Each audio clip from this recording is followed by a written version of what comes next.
Bismillah, alhamdulillah, wassalatu wassalamu ala rasulillah Sayyidina Muhammad bin Abdillah wa ala alihi wa ashabihi wa ashabihi wa dhurriyyatihi wa ahli baitihi wa tabi'ahum sallallahu alaihi.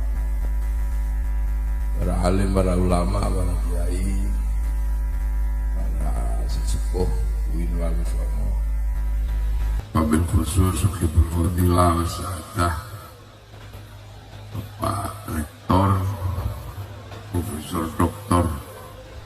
Kiai Haji Imam Taufik,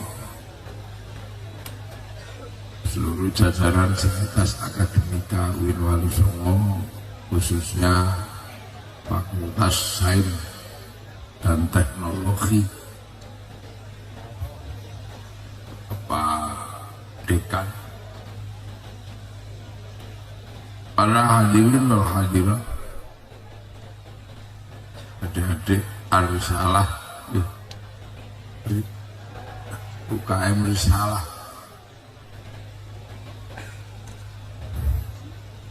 yang berbahagia. Jangan banyak-banyak ya. Gue sudah balik lagi ke seperti loro, barutan loro, rumahnya kiai ini panas dalam.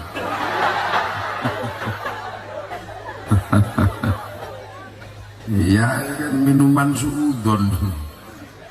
Rumah sana kiai panas dalam akan dikasih larutan penyegar. Bayangkan kiai ini peneduh, masa panas dalam? Itu gue seperti bayangannya kiai itu kembung. Paling jengkel kalau di suku Pokali. Rumah sana kiai itu kurang cairan. Biasa aja kali. Ini alhamdulillah. Wis dong, lampu mati kok. Ini anyaran.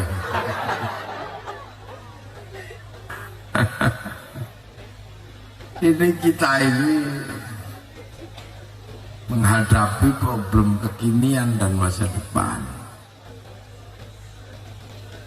Ini sering sekali sekarang ini ada bersolawat kemana-mana itu bersolawat. Apa yang mau diharapkan dari bersolawat? Bersolawat adalah mensinergikan diri untuk melakukan sesuatu yang pada saat yang sama dilakukan oleh Allah dan malaikat. Itu. Sama tidak percaya kalau yang dilakukan Allah itu dahsyat.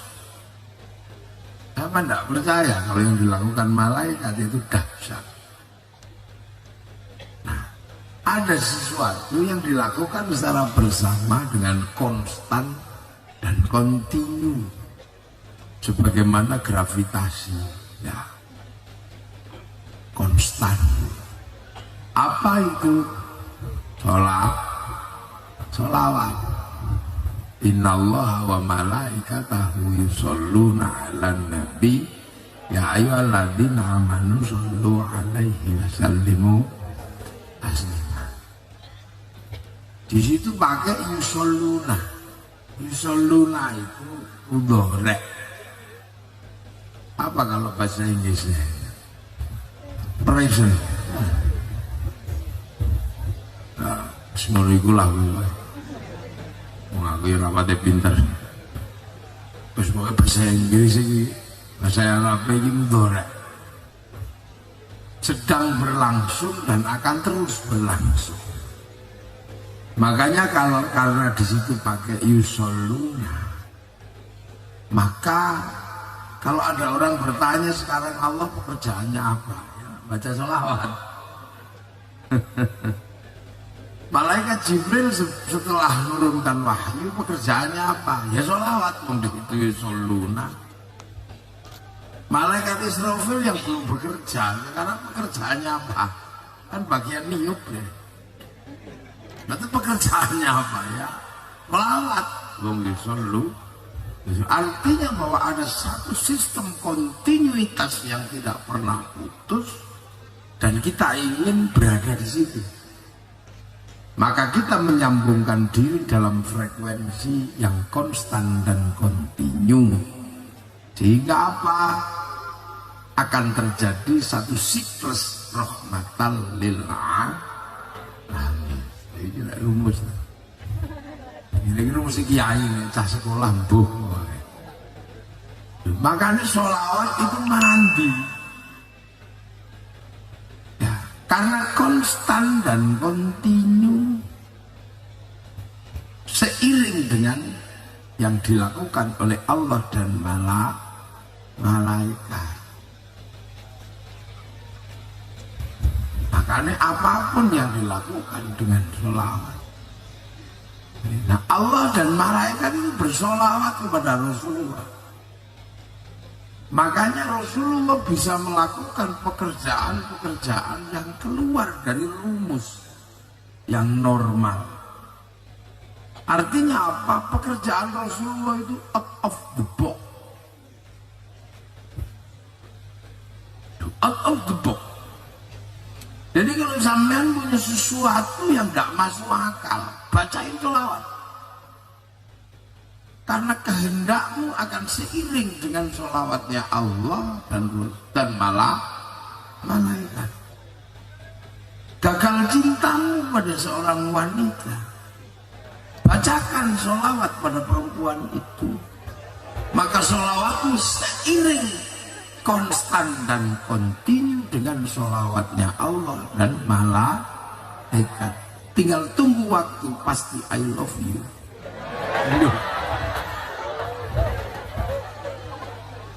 Ya, ibaratnya kamu mau share it sesuatu tidak punya kuota, maka kita berirama seiring dengan frekuensi dan kuota yang dikeluarkan oleh Allah dan malaikat kepada Rasulullah.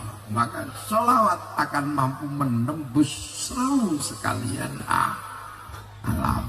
Nah, itu makanya sholawat itu keren itu di situ.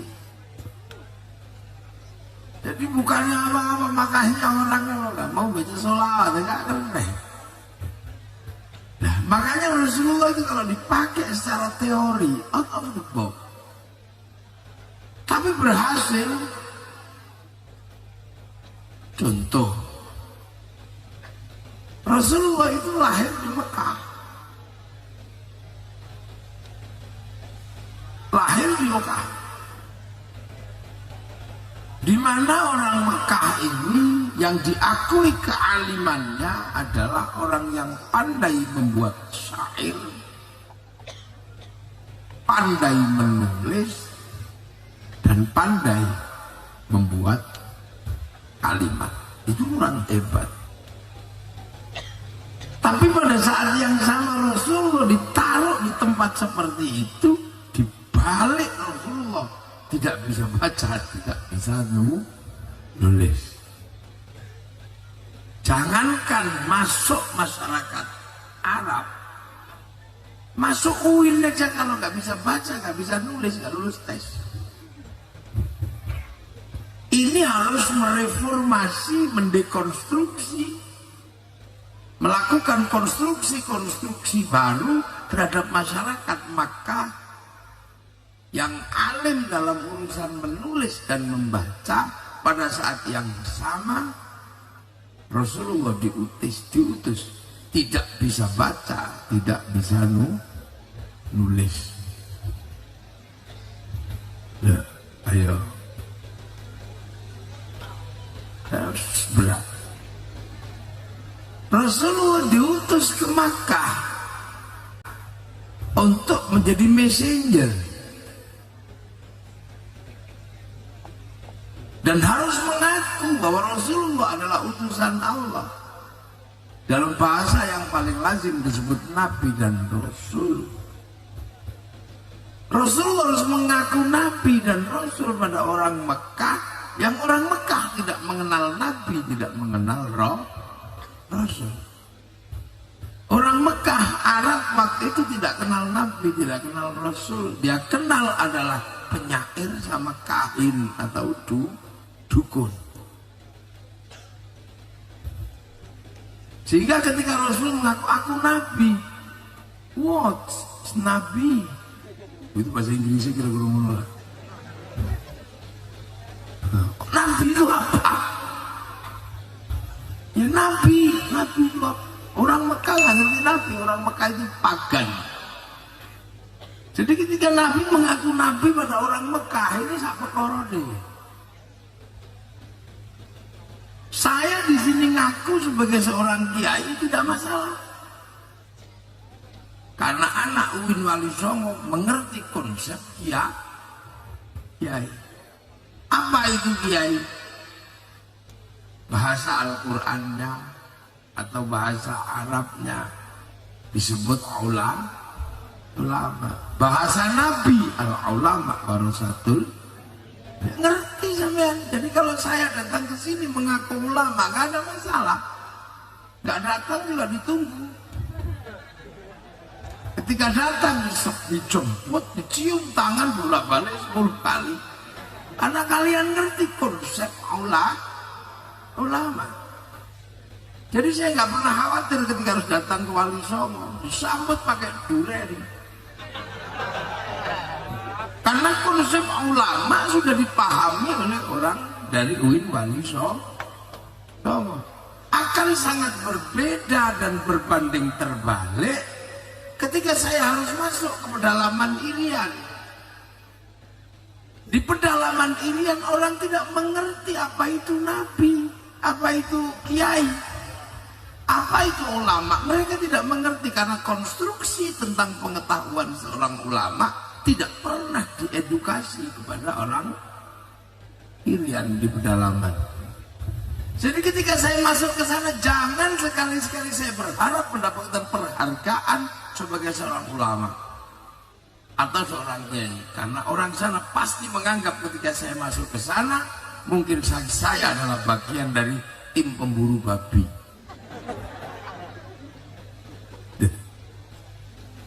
Ini sosiologi dan antropologi Arab. Ini salah ngaji karo wong pinter-pinter itu. Jadi aku orang itu keliru.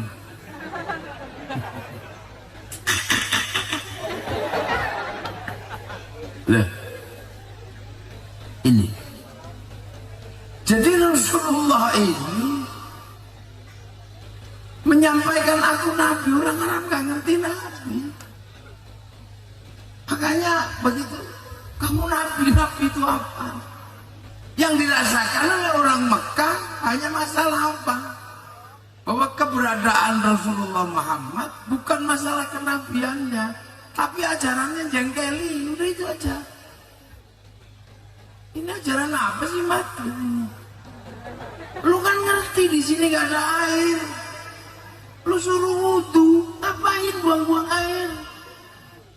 Orang tahu di sini gak ada air malah disuruh mandi jinabat. Emang kalau nggak jinabat ngapain sih? Prodol juga enggak kayaknya. Jadi melawan logika. Jadi gitu. Jadi sampai kalau mau paham, kenapa orang Makkah waktu itu menolak Rasulullah? Bukan kan Rasul Nabi, karena mereka nggak ada urusan Nabi mau Rasul nggak penting karena mereka nggak ngerti urusan Nabi. Tapi ajaran Rasulullah ini menyulitkan bagi orang Makkah. Udah tahu gak ada air, suruh mandi, suruh jinabat. Ini ngapain sih? Kita nggak mandi selama sebulan juga nggak apa-apa, nggak kudikan. Kamu itu ngapain nyuruh orang mandi? Apalagi kita, ya Muhammad. Kita ini semalam bisa 8 kali. Kalau jinabat terus, airnya dari mana? Lu mikir dong, gitu kan? Itu jadi orang Arab pun selek-selek ini ajaran apa? Lu kan tahu di sini nih gak ada makanan, cari makan aja susah, malah lu suruh bagi-bagi makanan, gila lu ya, kan gitu kan orang. Wah ini orang Mekah pun selek semua. Udah tahu panas disuruh puasa, kenapa sih? Ini panas, Mat. Malah kamu suruh nggak minum. Itu kamu jahala pula aku. Udah gitu yang paling menyiksa itu ketika disuruh tawaf. Syahwat laki-laki diuji betul saat tawaf. Lihat kaki perempuan, laki-laki itu syahwatnya naik ke ubun-ubun. Tapi begitu tawaf malah muka perempuan suruh buka. Itu siksaannya luar biasa. Syahwat pasti sampai di ubun-ubun. Oh, tapi pada saat yang sama laki-laki hanya boleh pakai baju selimpang dan tidak boleh dijahit. Itu kalau mau nakal kan tinggal wis itu aja.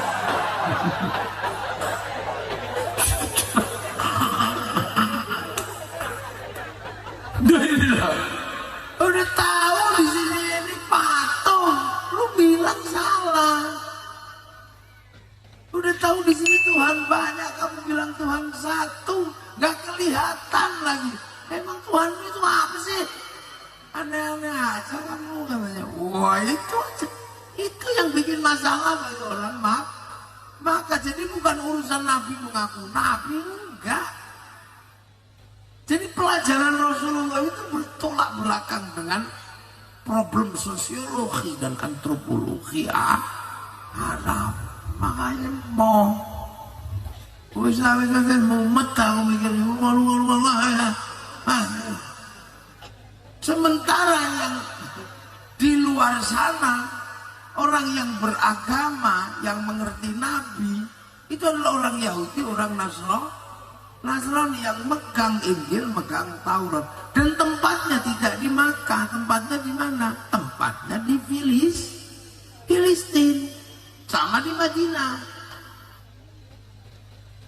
Makanya begitu ada orang ngaku Nabi yang di Filistin sama di Madinah, nunggu Nabi beneran apa enggak ya? Ini kira-kira yang ngaku Nabi ini asli apa enggak?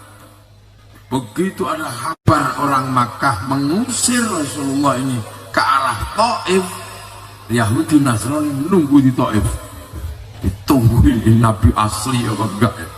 Nah ayo kita uji, kita lempari aja deh, sekedar untuk menguji Nabi asli apa enggak. Oke itu dilempari, tuwih itu kakinya bocor Rasulullah. Oh palsu, asli pakai shot palsu. Kenapa?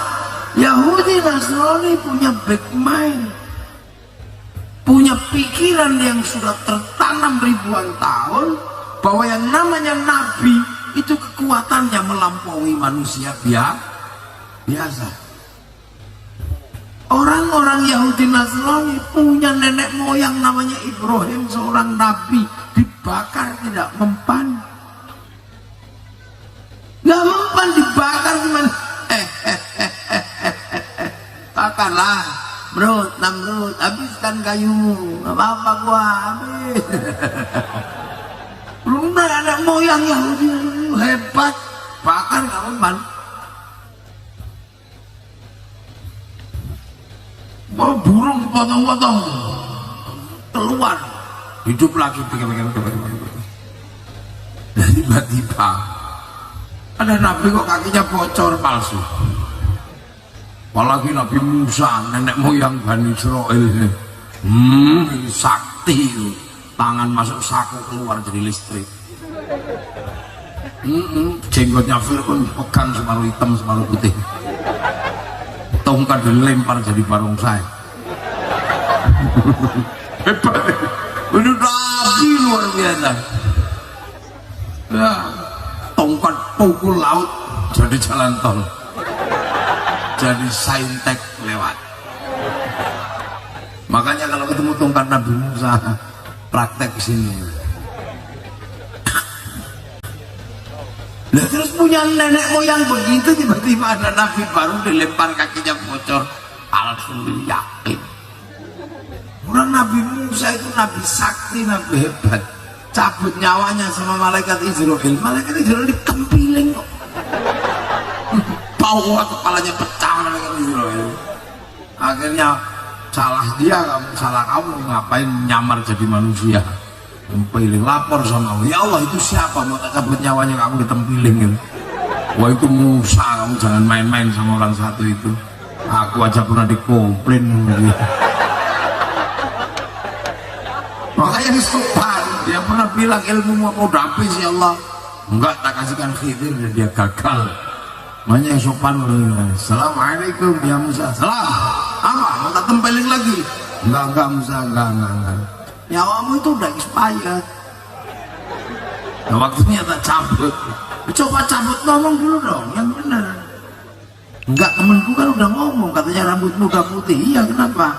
Jenggotmu juga udah semrawut. Iya kenapa? Gigimu rontok, iya kenapa? Nah itu tanda-tanda orang tua harus dicabut. Ya udah deh kalau gitu ambil.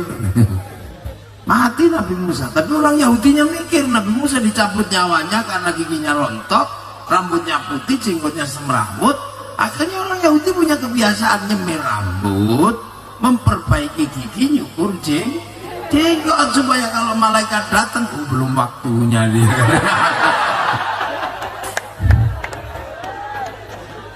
Inilah yang menyebabkan urusan jenggot sampai zaman Rasulullah, urusan lihyah itu untuk menyelisihi orang Yahudi.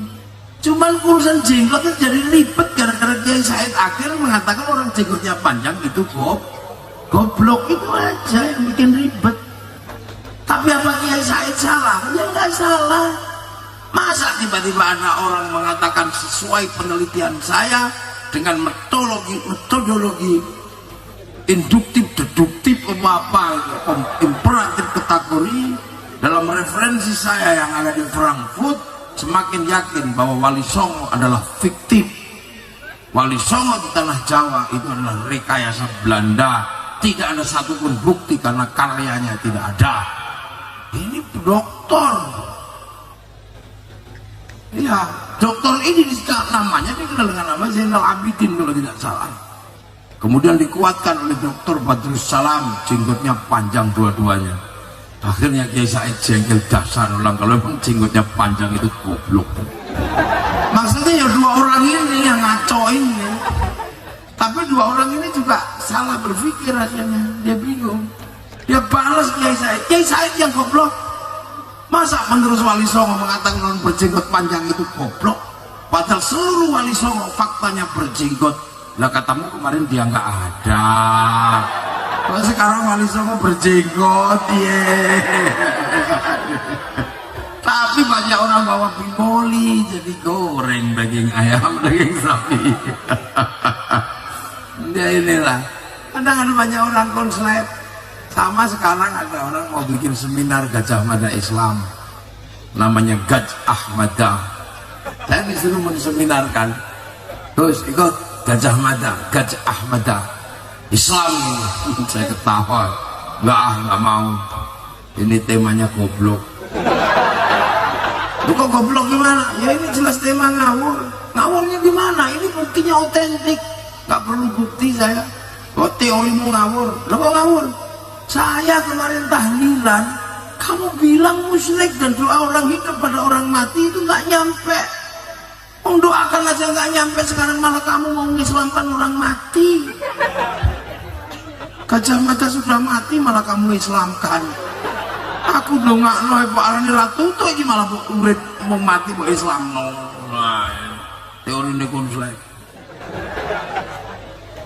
Nabi Daud hebatnya luar biasa. Tangan masuk tanah, keluar jadi pedang. Ahli logam dunia.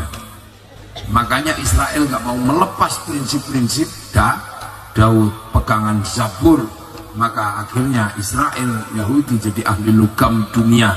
Apapun yang bersifat logam, keluarannya pasti dari Yahudi. Handphone, teknologi sana. Pesawat, teknologi sana. Yang bisa ngimbangi orang Jawa sebenarnya. Orang Jawa, orang Arab punya alat musik namanya terbang, terbuat dari kayu dan kulit. Orang Eropa punya alat musik namanya gitar, terbuat dari kayu dan tali. Tapi bangsa kita punya alat musik namanya gamelan, terbuat dari logam. Hanya bangsa yang menguasai ilmu pertambangan yang maju dan penguasaan metalurgi yang mapan mampu membuat alat musik dari logam.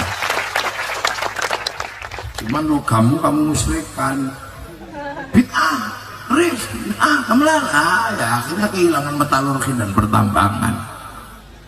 Loh, Nabi Sulaiman hebat lagi, ngomong sama burung. Semut diajak ngomong, jin diajak ngomong, sampai kentut bisa diajak ngomong. Nabi Isa, orang buta pegang langsung melek, orang mati itu bangun. Jadi sejarah Nabi sebelum Nabi Muhammad ini nabinya ekstrim, keras, hebat, kuat. Dan ngelawan Nabi pasti mati. Ngelawan Nabi Nuh tenggelam, banjir. Ngelawan Nabi Lut lemparin dari langit meteor, mati semua. Ngelawan Nabi Musa tenggelam. Ngelawan Nabi Ibrahim mati cikungunya.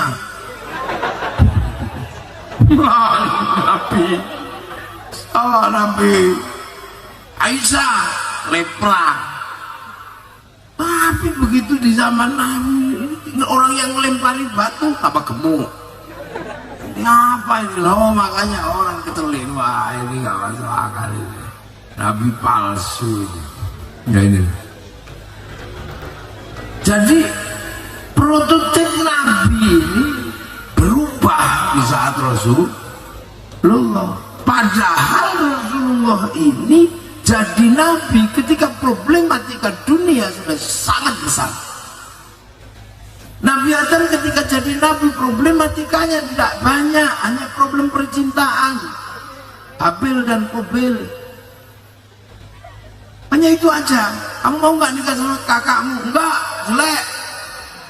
Aku mau sama pasangan lainku itu cantik. Nggak bisa aturannya begitu. Enggak. Qabil matiin aja deh. Oh jangan gitu. Ini pasti hanya keputusan Bapak, kata Qabil. Enggak, ini keputusan Allah. Buktinya apa? Yang sudah kamu korban. Akhirnya Habil sama Qabil korban. Pagi-pagi dicari korbannya Habil, tidak ada. Korbannya Qabil masih ada. Jadi zaman nabi-nabi dulu korban itu kalau diterima nggak ada, hilang lap gitu. Yang nggak diterima masih ada. Zaman Nabi Muhammad diterima nggak diterima nggak ada yang tahu. Sama-sama gelundung dan dagingnya sama-sama gurih. Ini Nabi baru. Dan problematika Nabi Adam nggak gede, paling urusan cinta. Dan Nabi Adam kekuatannya masih ekstra. Nyawa umurnya 1000 tahun. Orangnya gede 60 dirok segini. Sak dirok 60 gini berarti sekitar 55 meter. Besar Nabi Adam itu, kadalnya aja segede dinosaurus.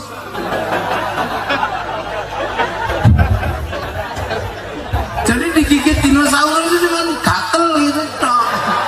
Apa ya? Besar. Gadam. Nabi Nuh ada namanya Allah yang nyabut pohon paling gede. Disayembarakan siapa yang bisa mencabut pohon itu kunikahkan. Begitu dicabut nggak ada istrinya karena saking gedenya. Akhirnya sama Nabi Nuh, itu istrimu, suruh nikah sama gunung. Tuh gunung itu istrimu. Hebat. Dan Allah keras melawan Nabi mati aja. Nabi Ibrahim umatnya baru urusannya satu negara, Namrud, Mesir. Dan umatnya Nabi Ibrahim pikniknya juga belum jauh. Belum ada umat Nabi Ibrahim jalan-jalan sampai Semarang, belum ada. Nabi Musa, ya masalahnya masih sekitar masalah mengaku Tuhan. Padahal hanya bisa bikin patung itu udah ngaku Tuhan. Namanya Fir'aun. Dan kampungnya sekitar Mesir sama Filistin. Nabi Isa paling jauh sampai Romawi, namanya Hawariyun. Tapi ketika Nabi Muhammad jadi Nabi, manusia sudah banyak di mana-mana. Seluruh penjuru dunia sudah ada isinya, dan itu semua tanggung jawab Rasulullah. Manusia sudah menyebar kemana-mana, dan Rasul bertanggung jawab untuk mengembalikan seluruh manusia yang berbeda-beda ini, kembalikan kepada Allah, balikkan kepada Allah, pulangkan kembali, pulangkan kembali. Dan seluruh manusia di muka bumi harus kembali kepada Allah. Makanya Rasulullah lahirnya di Makkah. Kenapa lahirnya di Mekah? Nabi yang lain di Filistin, Nabi yang lain di Mesir. Kenapa Rasul di Mekah? Karena Rasul harus mengembalikan seluruh dunia kepada simbol awal peradaban manusia. Karena di Makkah ada yang disebut inna awwala baiti wudi'a lin-nasi alladzi bi Bakkah mubarakah. Ada Ka'bah. Ka'bah ini adalah tanda pertama kehidupan manusia di muka bumi yang merupakan bagian dari sejarah Nabi Adam alaihi salam. Setelah turun ke langit ada tanda itu. Makanya kita yang kebelakangan ini biar nggak lupa bahwa kita ini pendatang dari langit. Kita setiap hari suruh nengok sana untuk menghubungkan diri bahwa kita bagian dari makhluk langit dan akan kembali innalillahi wa inna ilaihi raji'un. Jadi kalau kita mau berbicara tentang siapa alien yang sesungguhnya, kitalah alien itu. Kamu bukan penduduk bumi. Yang penduduk bumi itu kambing, kadal, itu asli sini, kucing, celeng, itu asli sini. Celeng itu sini, paseh ya. Di sini manusia, bukan manusia itu alien, penduduk langit. Makanya manusia ini menangan, karena kita ini alien. Di film-film alien nggak pernah kalah, menangan. Nah kita ini alien, makanya menangan, bentuknya paling baik. Hidung manusia sama hidung kambing, baikkan hidung manusia. Makanya nggak ada kambing cium-ciuman. Mulut manusia paling baik, mulut kambing dari dulu sampai sekarang yang saya tahu di mana-mana. Saya sampai ke Australia, saya sampai ke belahan di Siberia sana, ketemu kambing suaranya cuma dua. Kalau lapar kalau pengen kawin Mbak itu dulu. Tapi mulut manusia bisa bunyi apa saja, menirukan apa saja bisa. Bahkan mulut ini tidak bisa bunyi, bisa ngomong. Tanpa harus bunyi dia bisa ngomong.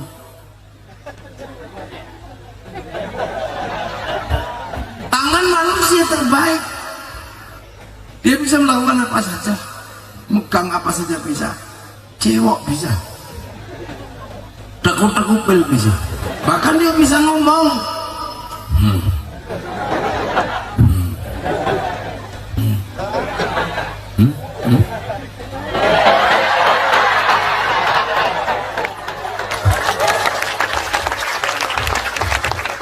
Kenapa kamu ketawa? Biasa aja kali. Masa gue mesti bilang wow gitu? Ya kan? Ya, cuman gini aja.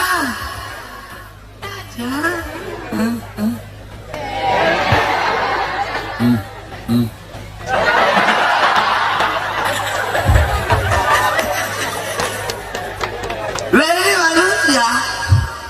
Dan manusia menangan karena alien. Ikan itu asli sini sekuat apapun dia berenang kalah sama manusia. Dipancing, dijaring, diputas kalah semua, disetrum. Bahkan saya pernah menghancurkan menangkap ikan dengan cara santri yang mungkin belum pernah kalian lakukan. Kita jaring nggak punya, setrum nggak punya, apa-apa tidak punya. Apa yang kita miliki? Sarung juga nggak bisa. Akhirnya ikan satu kolam bisa kita taklukkan. 350 santri satu bergantian kencing di situ. Mabuk itu ikannya. Gara-gara gini serok.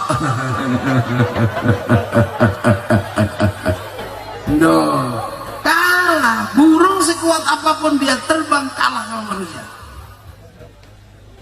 Kalah.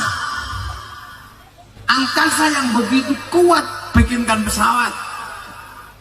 Gunung datang manusia habis. Lautan gelombang kita bikinkan kapal. Angin yang isi kosong tidak ada apa-apa bisa kita asuh gelombang cinta. Iya kan? Ada sinyal radio, sinyal televisi, sinyal handphone di sini, dan itu tugasnya anak saintek. Bagaimana satu ketika nanti bisa di-share it. Wah, itu tugasnya. Lihatlah. Nah, sekarang kuno kalah sama santri. Teknologi santri bisa ngirim mimpi. Santri putri tidur, kita kirim mimpi bersama kita. Bisa. Pagi-pagi datang senyum-senyum. Kita semalam berada di sebuah tempat yang indah, Pak. Mimpi kali ya. Bisa. Santri bisa ngirim apa? Bisa ngirim gelas ke dalam perut. Tuh air semaput gitu. Nah, ada gitu. Manusia itu menangan. Kalahnya cuma satu manusia itu. Ngantuk. Udahlah, kalau sudah ngantuk udah habis. Makanya orang yang ngantukan kalahan. Makanya yang kuat menahan kantuk, menangan. Rasulullah mampu nahan kantuk 25 tahun jadi nabi. Syekh Abdul Qadir 35 tahun jadi Sultanul Aulia. Kita ditolak cinta kita. Kalau kita kuat menahan kantuk, pasti I love you. Masuk aja di dalam masjid bacakan Ya Rahman Ya Rahim 7 hari 7 malam, I love you. Kalau nggak mau cari pohon besar, bacakan Sunnah Mata Kaji Haji Jalan Goyang. I love you.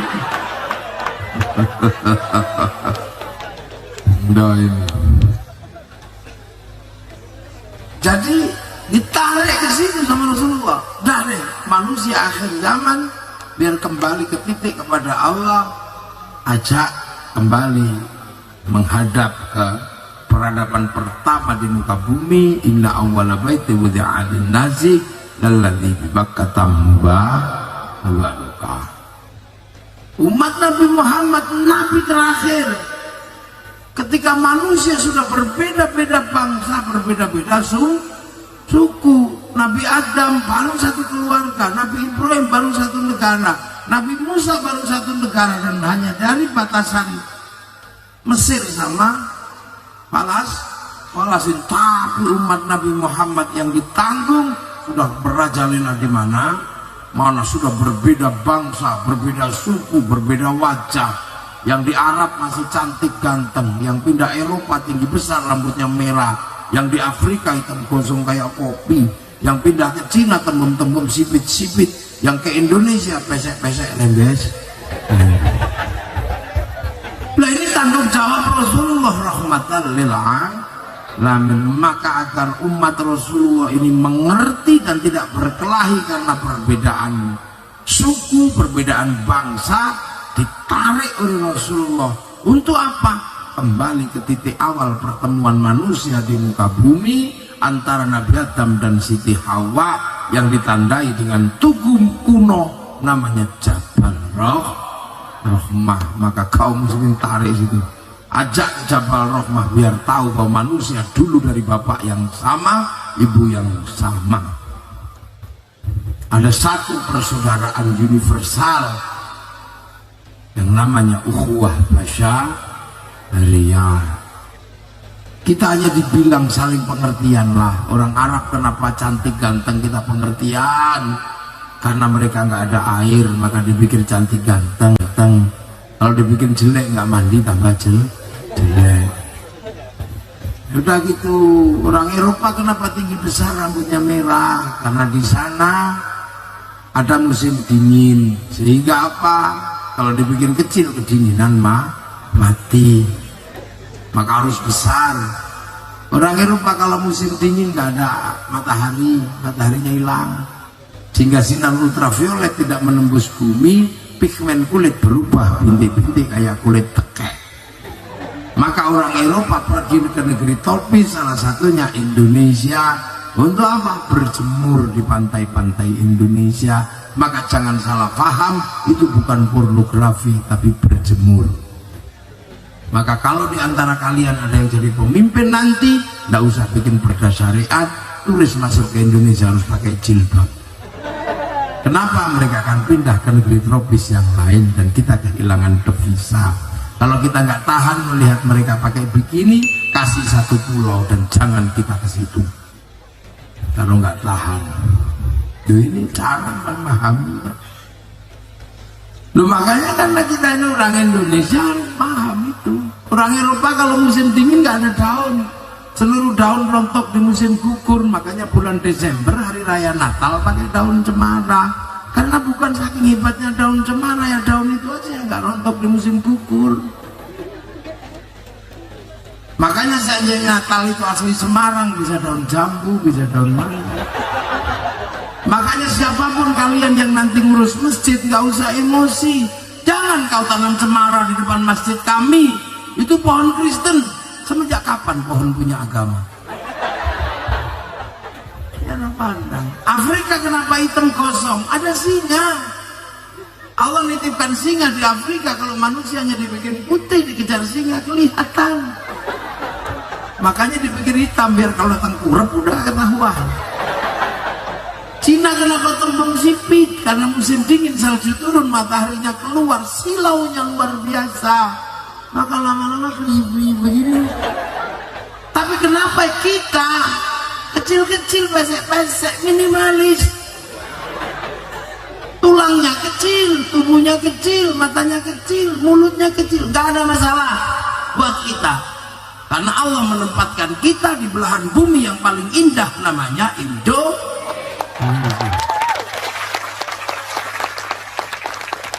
Gak ada negeri seindah kita. Orang Eropa kalau musim dingin gak punya ikan, makanya musim panas ngawetkan ikan, namanya sarden. Makan kenapa kita makan sarden? Orang kita cari ikan setiap hari ada. Kalau gak dapat ikan, kodok juga gak ada. Kalau gak ada kodok di Semarang, cari kodok di Purwodadi, ada.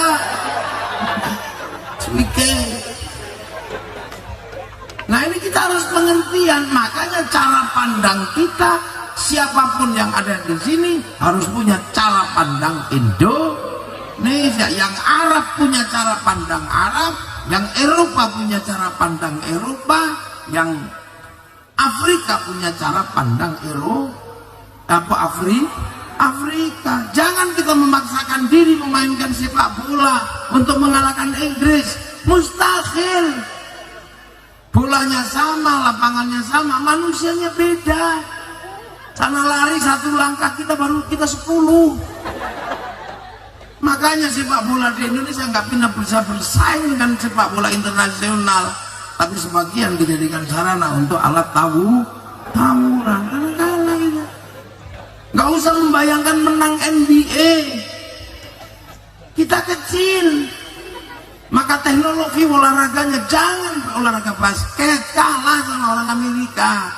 Mereka 200 meter, kita cuma 170. Mereka dapat bola, kita dapat ketek.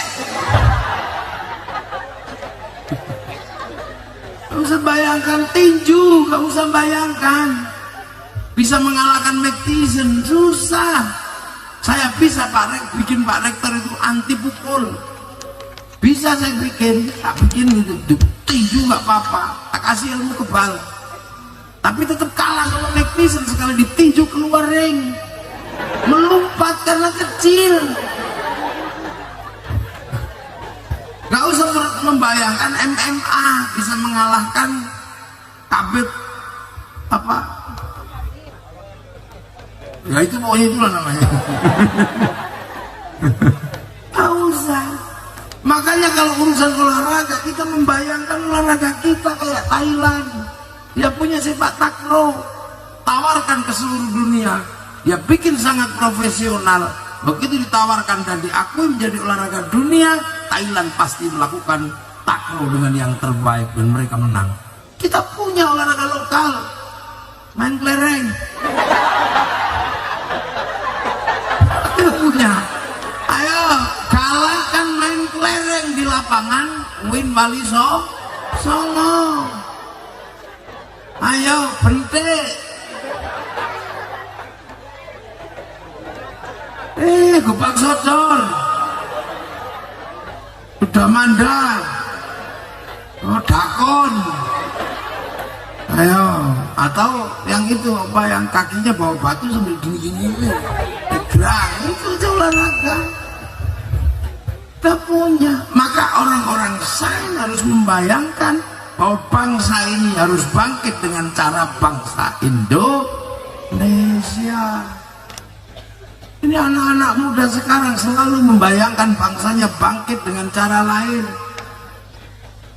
Bangsa kita, bangsa Indonesia, orangnya khas Indonesia. Jadi pegawai negeri gak usah membayangkan kayak orang Jepang, jam 5 pagi kantor, jam 5 sore baru pulang. Jepang harus begitu karena biar nggak mati di musim dingin. Kita nggak punya musim dingin, jam 7 baru bangun, nggak masalah. Nggak masalah, masih bisa nganter anak sekolah. Nanti jam 9 masih sempat nyemproti burung. Pulang. Baru itu, dan kita nggak ada masalah. Makanya kita kadang pengen seperti orang Jepang, padahal orang Jepang pengen seperti kita. Makanya biasa aja kita jadi orang Indonesia. Ini pola pikirmu harus menggunakan pola pikir Indonesia untuk membangun bangsa. Ditarik ke sana. Makanya Islam ini menjadi agama masa depan karena sudah diajarkan untuk mengerti perbedaan, bahwa kembali ke titik Jabal Rohmah artinya apa? Menghargai perbedaan manusia. Orang Eropa tidak diajarkan itu, makanya mereka menganggap ras mereka lah yang paling baik, namanya ras Arya. Makanya ketika Christopher Columbus menembus Tanjung Harapan, menganggap bahwa kampung di semenanjung Tanjung Harapan adalah neraka. Karena mereka ketemu orang Afrika yang hitam gosong kayak kopi goreng. Dalam kitab mereka dijelaskan orang yang nakal akan dibakar di neraka dan disiksa, tapi tidak boleh mati biar bisa disiksa ulang. Makanya begitu lihat orang Afrika hitam-hitam kosong, ini orang neraka. Oleh Christopher Columbus ditembaki. Untuk apa? Membantu pekerjaan Tuhan yang belum selesai. Makanya kemudian orang Afrika diperbudak oleh orang Eropa habis-habisan. Sampai zaman modern orang Eropa merasa lebih baik daripada orang Afrika, melahirkan sikap rasis yang dipelihara di Eropa. Maka perbudakan dari Afrika. Maka orang Afrika karena takut diperbudak, maka perempuannya dipotong telinganya ketika lahir, dipotong hidungnya, agar apa? Tidak diperbudak. Sehingga konsep kecantikan di Afrika adalah konsep kecantikan paling aneh di muka bumi. Bukan karena kecantikan, tapi itu untuk menghindari perbudakan. Cantik tidak bertelinga, cantik tidak berhidung, itu adalah karena apa? Karena untuk menghindari perbudakan. Sebab perbudakan Eropa terhadap Afrika mengerikan. Manusia dikapalkan, ditumpuk kayak kayu, melahirkan legenda perbudakan dan kengerian yang luar biasa. Namanya legenda Amistad, manusia lambung kapal. Yang mati dibuang di laut, yang selamat dijadikan budak. Tapi apalah daya, orang Afrika yang diperbudak meninggalkan tradisi musik yang menjadi kelangenan orang Eropa, namanya musik akapela. Dari akapela diadaptasi baru menjadi musik jazz. Musik jazz kemudian diadaptasi menjadi musik blues. Dari musik blues dijadikan alat pemberontakan, namanya musik rock. Dan ketika masuk ke Indonesia menjadi rock dut.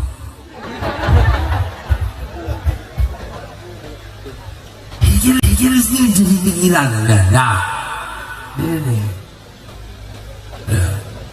Orang Belanda masuk ke Indonesia dianggap kita juga bukan turunan manusia, karena backman mereka menganggap bahwa selain ras Arya adalah turunan monyet yang disebut Pithecanthropus, dan di Jawa Pithecanthropusnya tertua Soloensis wajagensis. Maka begitu melihat orang Indonesia, oh ini turunan monyet, tembakilah orang Indonesia.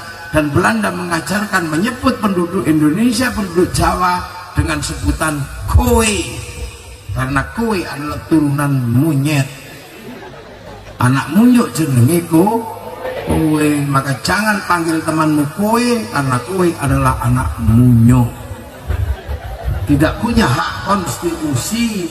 Panggil sampean yang masih punya kaki untuk berdiri, panggil panjenengan Kang Jumeneng, panggil ngarso dalem kalau raja yang berdiri di depan kita semua. Kalau raja panggil sinuun karena yang bisa kita mintai. Begitu kowe tidak punya hak konstitusi, Belanda menyebutnya Inlander. Pernah baca bukunya? Anak milenial stupid. You know stupid? Baca loh. Masa baca kita yang enggak,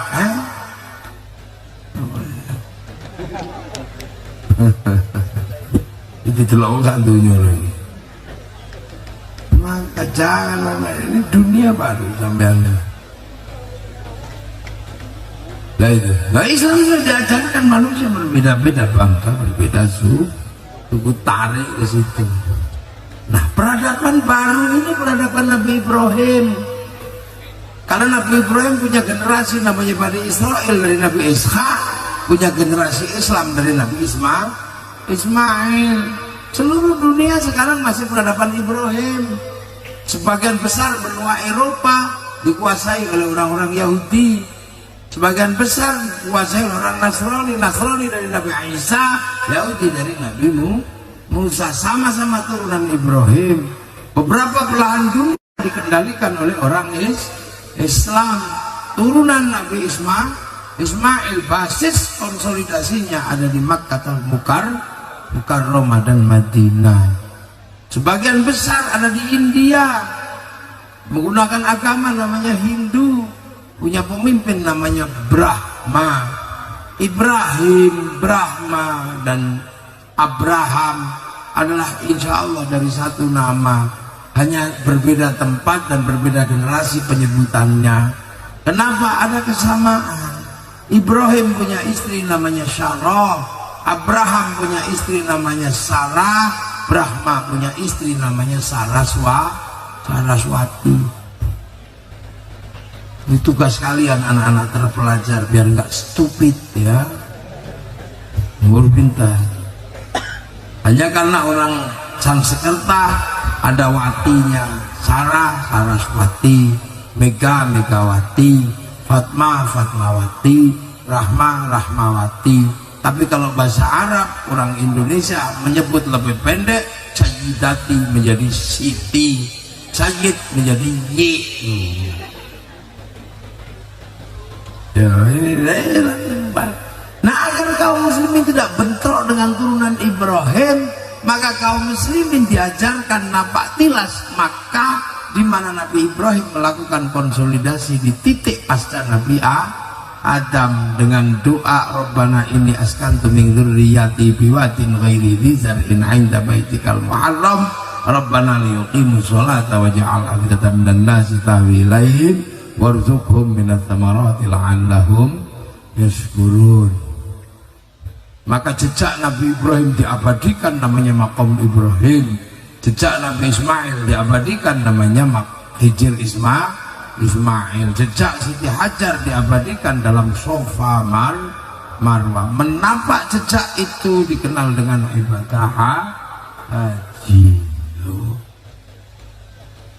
Nah agar tidak bentrok, selesaikan urusan tauhid, naikkan Rasulullah ke arah sana, diselesaikan lewat minal masjidil haram minal masjidil Aqsa. Yang Masjidil Aqsa menjadi basis konsolidasi Yahudi Nasrani, yang Masjidil Haram basis konsolidasi muslim. Nah, nanti kalau ketemu bagaimana? Ya sudah, dunia ini dunia bersama, agama berbeda, maka antar nenek moyang yang satu saling mendoakan kama barok ta'ala sayyidina Ibrahim wa ala ali sayyidina Ibrahim. Luar biasa Islam.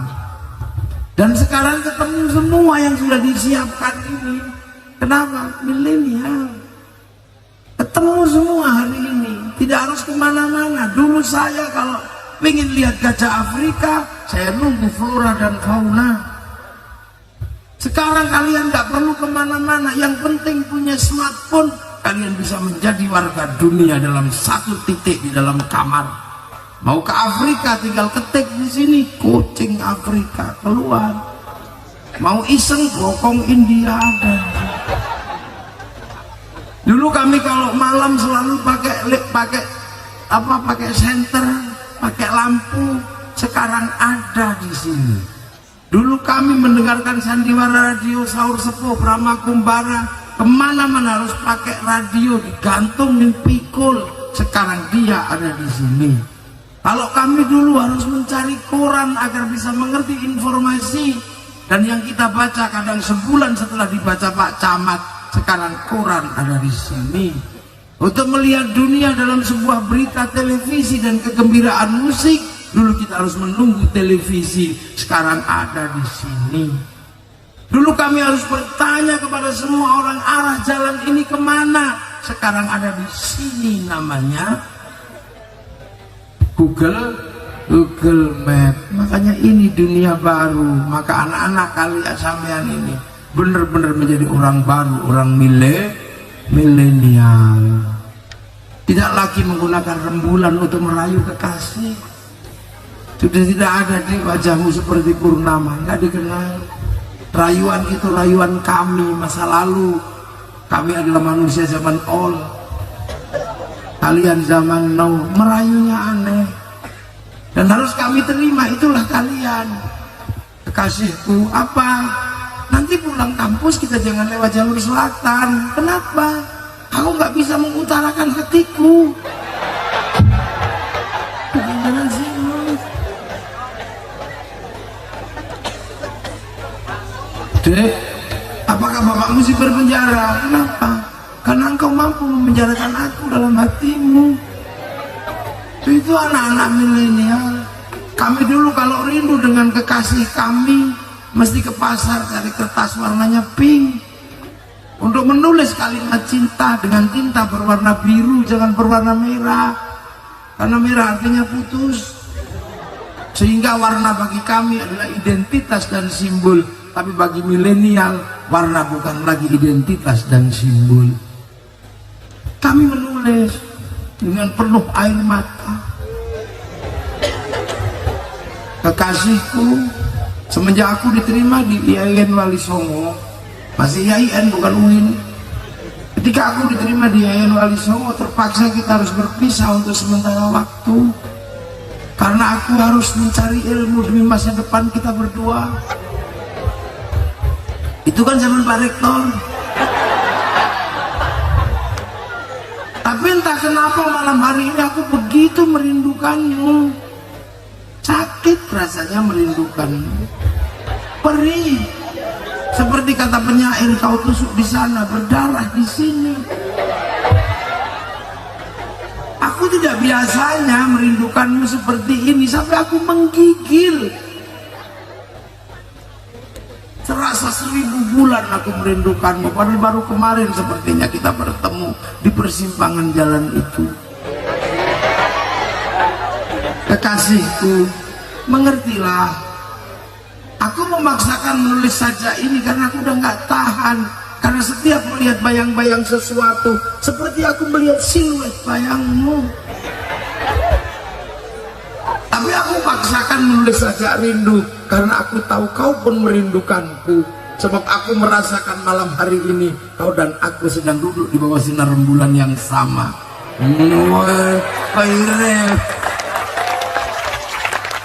Nah, cari pos.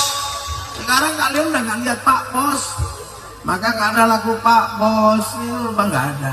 Kalian nggak tahu kan pos itu kayak apa? Kita dulu pos beli perangko, di situ ada tumpuan glukol.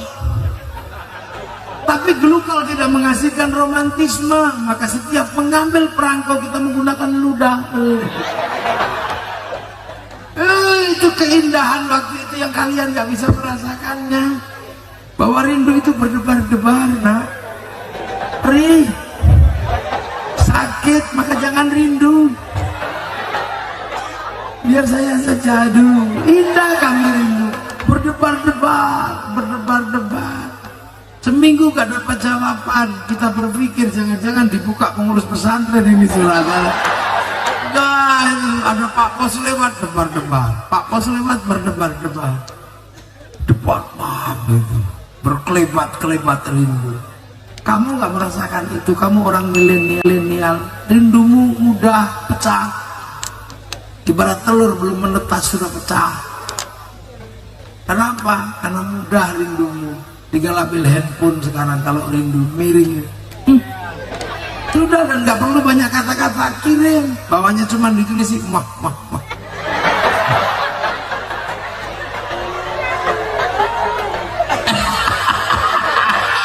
Pak Rektor tidak bisa berkata-kata.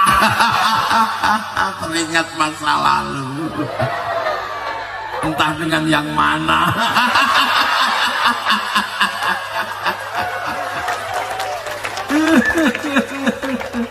Pak Rektor cuma membayangkan seorang wanita yang paling menyesal karena gak percaya bahwa beliau bisa jadi rektor. Dan perempuan itu entah di mana.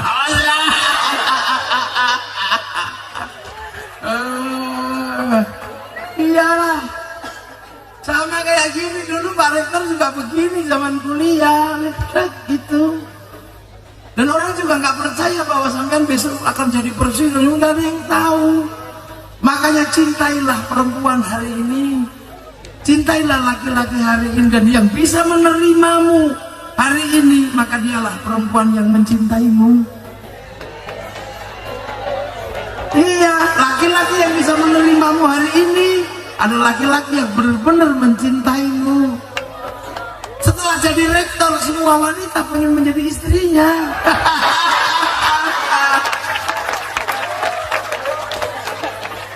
Nah itu makanya ambil teman sekelas, ambil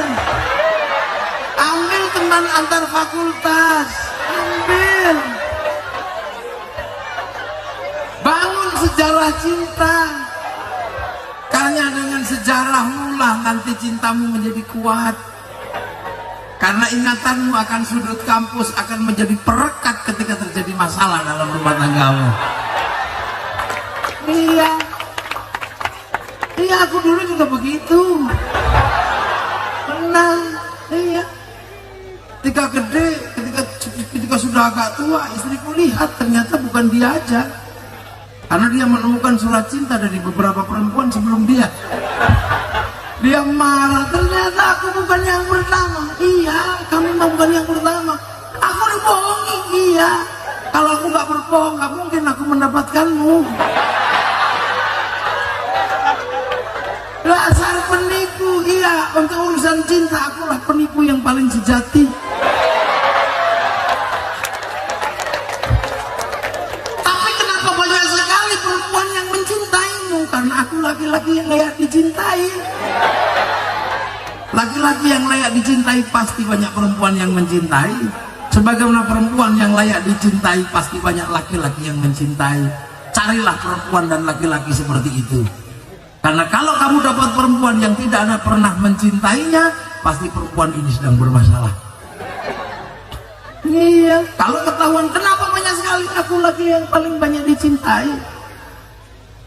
Dek, cinta kita dan cintamu itu ibarat perang di Kurukshetra, saling berebut antar laki-laki dan perempuan. Perang terus berlangsung sebelum kau dan aku berakhir. Sekarang kau dan aku mengakhiri perang itu. Kenapa perang berhenti? Karena kamu pemenangnya.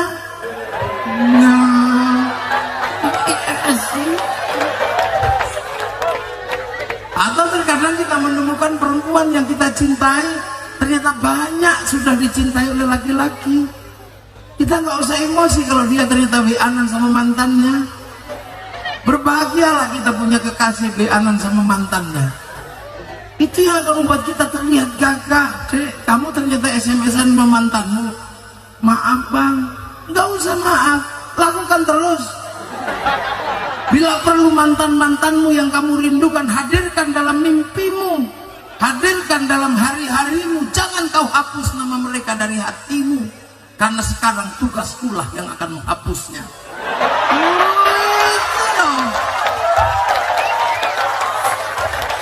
Itu baru laki-laki gagah. Kalau laki-laki enggak nih, aku hanya kamu, enggak, itu putus. Apa kamu akan menghadapi masalah dengan laki-laki yang kecil hatinya?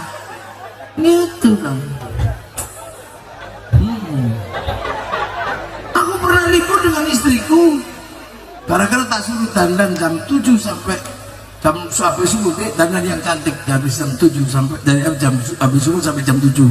Kita mau nikahan sama ada santri, mau nikahan, kita nanti berangkat.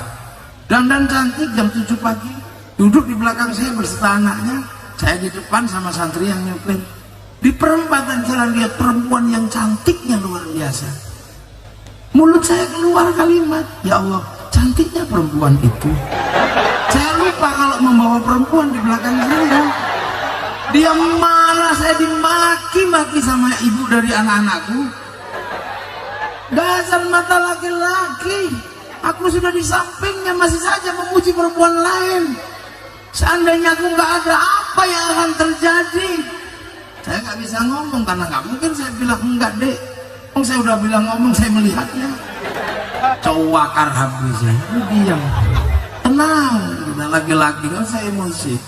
Pukul bertubi-tubi, laki-laki lebih kuat dari pukulan perempuan. Kepala kita lebih kuat seperti helm. Pukul-pukul lah, jambak-jambak lah. Rambut laki-laki pertumbuhannya lebih cepat dari tubuh perempuan. Sobeklah kulitku, akan lebih mudah untuk sembuh karena cakaran perempuan. Tapi jangan takut. Tapi ternyata kau telah mengkhianatiku, memuji perempuan lain yang sudah tersembunyi seperti itu. Kau masih memuji perempuan yang sudah tersembunyi. Mata laki-laki memang bunyinya macam-macam. Wow. Iya deh, aku ini laki-laki pasti mampu melihat perempuan yang cantik tersembunyi apapun. Karena kalau aku tidak mampu melihat perempuan yang cantik dan tersembunyi, mana mungkin dulu aku bisa menemukanmu. Si baru ini laki-laki gagah ya. Jangan tadi hanya aku.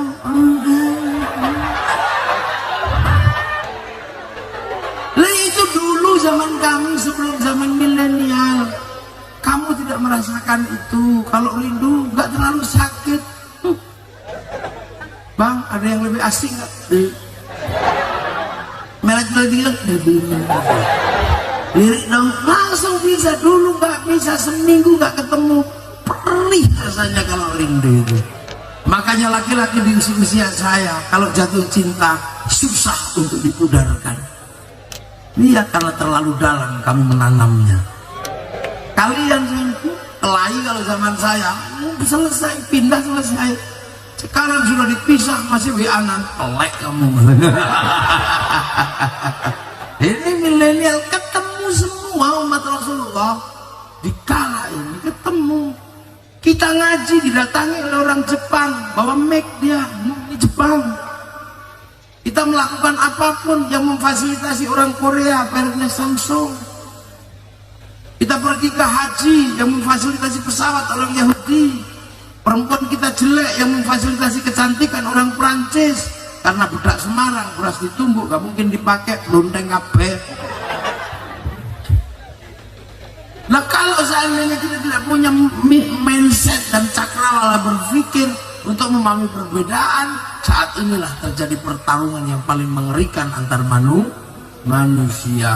Maka sekarang biasa aja. Kita pengen haji, Yahudi memfasilitasi dengan bank dan pesawat. Kita mau sholat, peci putih dibikinkan oleh Cina. Kita ingin menjalankan ibadah sholat, kadang karpetnya dari Cina. Kita pengen minum air kelapa, kita disiapkan golok dari pir. Apa aja makna sekarang yang begini. Makanya Rasulullah cuma menyatakan umatku ini mayuridillahu bihi khairan yufaqihu fiddin. Siapa yang dikehendaki menjadi baik dikasih ngerti dalam urusan agama. Dan khairannya nakirah. Khairan itu kalau nakirah maknanya khairan kamilan, kebaikan yang sempurna. Nah, kebaikan yang sempurna gak bisa berdiri sendiri karena manusia tidak sempurna. Maka kebaikan manusia tidak akan bisa berdiri sendiri kebaikannya. Contoh, malam hari ini yang paling baik siapa? Ya orang paling baik ya ini minumannya 4. Loh, ini sendirian saya pakai mic, Pak Rektor duduk di bawah, pembantu Rektor di bawah semua, saya di atas sendiri. Kalau bukan orang baik nggak mungkin boleh duduk di sini. Gambar saya ada di belakang besar sekali, orang baik harus digambar loh. Datang disambut royoan cegat banser karena mau salaman sama orang baik. Jadi kalau ada kebaikan itu malam hari ini pengajian yang paling baik nih orangnya. Tapi saya nggak boleh mengaku paling baik karena saya terlihat baik di sini karena Pak Rektor bikin acara dan Pak Dekan bikin acara. Tanpa acara beliau aku nggak terlihat di sini. Kalau sudah seperti itu baik siapa? Ya, baik Pak Rektor. Ya nggak bisa, aku udah datang Pak Rektornya jelek acaranya. Ini baru 2 udah ribut kebaikan itu. Apalagi kalau sampean ikut-ikutan. Karena kami kiai ini jadi baiklah. Kenapa? Karena kami mau datang.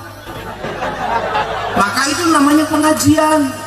Kalau kami nggak datang, kiai itu sedang cek sound.